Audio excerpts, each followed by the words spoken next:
همون وقتی 500 تا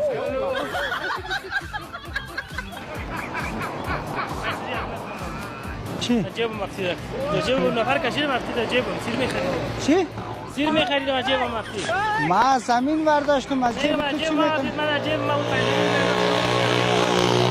از امقاط بکسه که دفتاد حالا سعیز دیگه خواه ما مثلا شما بدر میگم که جیبم مقصود سیر می‌خریم من سیر می‌خریم از جیبم مقصود نیست تو می‌گیری میگیری بگی الان مشکل میگم من مثلا اینجا جیبم مقصود هزار پر تو سیر میخریدی؟ داش میگم من 5 جوری اینجا بود از جیبم مقصود چون خودت چی می‌کنی او خاص بیادر سیر پر تو سیر خریدی بیادر میگید 500 جیبم مقصود مونده سیر می‌خریم از جیبم سیر او می‌خریم یا گپ ناخیزه تو بیادر از جیبم مقصود خانه رو برترام میشه ما از جه زمین یافتم او بیادر میگم از جیبم مقصود من چیکار نمی‌کنم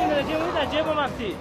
او بیادر از زمین افتاد ما زمین من نگرفتم میگم از جیبم مقصود بگم مسئله من از جیبم مقصود تو بیادر شوخی من از این خیلی پیسه یک 500 از اینجا یافته میگم مسیر خریدیم از جیب ما دی بکسه که خدا کشیده دگاهش دقات بکسه کش میگه او بیادر تو گپ ناخی نزن یک 500 از زمین یافتیم بیادر میگه که میگه ای از مستک مسیر خریدیم تر والا کس 1000 پرام سیر میخره 500